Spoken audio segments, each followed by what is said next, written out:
Hey folks, and welcome back to Glenn and Adrian's Rock Talk. That's Adrian. And that's Glenn. And today we return to Rush with a song that led off their Hold Your Fire album from 1987. This is Force 10. This is a track that I think when a lot of Rush fans heard it, they were like, there's a lot of keyboards, guys, you know. And I understand that. I think that might have been my reaction when I very first heard the album. Somebody else had it. I have this memory of being in somebody's, Econoline van with rug remnants nailed up all over it, so it's kind of a cool moving pad, and we're listening to it in there. And it sounded sonically good to me, but I was a little horrified that, like, where's the Rush that I really fell for, But over time, I've grown to like it more. So I have heard the song. I haven't seen it performed live, so I'm looking forward to that. This is actually from 1988, so it may very well be, I think it is the same tour. This is the tour that would have yielded a show of hands, I believe. So, Adrian, any thoughts ahead on this one? I had, for a long time, I ignored a lot of the stuff from the 80s. Rush did, and I regret that, but I know they've done some great music like since then and before then. So okay, so this is Pro Shot Video. I don't know that it's actually part of a DVD set or not. So let's just go ahead and take a look and discuss after. All right.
Look out for the forts without home.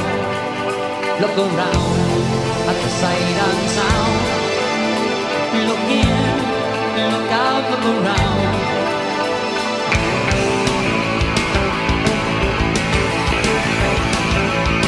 Top time, the bed, dark man, half horseman, half song man. We can move in savage grace to the rhythms of the night. Cool and remote like dancing girls. In my heat, on the beat of the light. On the lights. We can wear the rose of romance. I've never tried to be.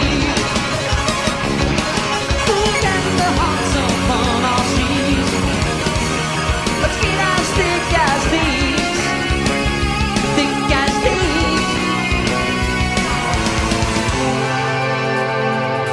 Look into the eye of the storm. Look out for the force without form. Look around at the sight and sound. Look in, look out, look around.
I have a lot of thoughts, but Adrian, what did you think? My first thought was Geddy's drowning in keyboards. Yeah, I've never seen 4 keyboards around Geddy before. He's got a complete keyboard cove now. I mean, usually it's just staring straight ahead. There's the keyboard rack, but he's got 2 of them, L shaped like that. So yeah, and plus pedals underneath. Also, the animation is definitely state of the art of 1987 or 88. Yeah, I agree. Yep, it reminds me of the artwork on the Show of Hands, which makes sense. So this is, in fact, that tour. I was a little surprised at one point. I'm hearing some staccato bass notes at a point where it didn't really look like Geddy had the hands free to do that. So I don't think he was. I was trying to see if he was just doing it with one hand, but it was his right hand that he was using to play the bass, which is, you can do it with the left hand, perhaps, if you can tap. And tap in such a way that you don't have to use your right hand. But I don't think that's what he was doing. So that was interesting to me. Yeah, you only need your right hand if you're going to play open strings.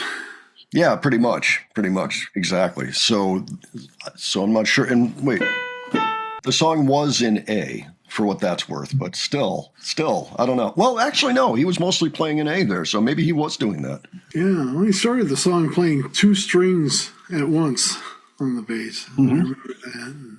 Well, 3. Yeah. 3, yeah, because he's using the A string, and he's hitting that most of the time, but then he's hitting the other 2 strings in between,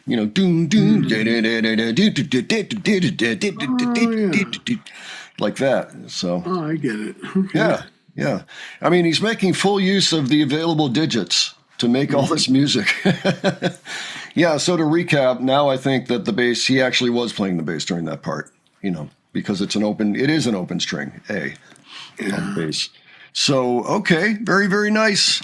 The track itself, even listening to it now, it didn't sound as keyboard heavy to me this time as it did back then for some reason. Nice atmosphere on it. I like that Geddy has action figures on his keyboards. And I think I spied Boris, the Russian from Bullwinkle, up there. Oh, Boris Badenov. Yeah. I might have also seen Davy from Davy and Goliath. I'm not sure. I was trying to... Yeah, there was some interesting stuff up there. And also a tip jar, did you notice? The big tip glass. Yeah, I didn't know what any of the things on his keyboard was, but I knew he had some figurines on there. It's an interesting time to see them. We haven't seen a lot of footage from this particular tour. If anybody's got something they want us to look at from this time period, kind of around the Show of Hands era, let us know. There's plenty of other stuff on Hold Your Fire that I'd like to take a look at that I think is worthwhile. And, of course, other albums from the 80s. We have not exhausted Power Windows yet.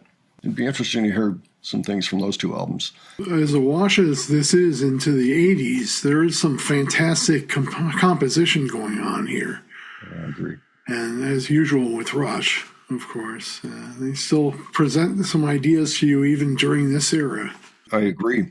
Well, what also struck me was that Alex's solo there was very ambient. And we just recently looked at Alex's band, Envy of None, where that is really more the style that he employs with that band, where he's not necessarily playing, the type of solo that we're accustomed to in Rush. It's something with far fewer notes and maybe kind of fades into the background a little bit, and it becomes part of the big wash or the energy of the whole piece as opposed to being a focal point. So I found that interesting. And he does seem to get a guitar lick at the end of each line in the song. Mm-hmm. That's always good if you can't have a total guitar solo. Well, apparently that's how they wanted to do it. It's usually, they work by committee, as I understand it. They'll change things up, make adjustments based on each other's feedback. Neil plays like a well-oiled machine, keeping the whole thing together. Drums are really an important part of the song. They can really determine what it sounds like. If you have good drums, you're going to sound good. If you don't, you're not going to sound good. Yeah, I agree. So I just want to mention, I just did I reviewed an Alex Lifeson interview that happened just a few days ago. They are, the Envy of None just put out their second album, Stygian Waves, and we did take a look at the title track. If you'd like to take a look at it, I'll leave it in the cards. And I also looked at that interview. I will leave that as well in the cards in case you're curious. That's over at the Modern Rock Talk channel. If you haven't been there yet, go take a look if you wouldn't mind, and subscribe if you like what you see. I'm trying to put up an interview a day. We'll see if I'm able to actually do that, but that is my goal. And give us your thoughts on this performance and whether or not you were at this show or any of the other shows on this tour. I'd be interested to hear about your experience. And if you enjoyed this video, please give it a like. And if you enjoyed our presentation, please subscribe. All right. Thanks so much for joining us, and we'll catch you on the next one. All right. Take care, folks. See y'all later.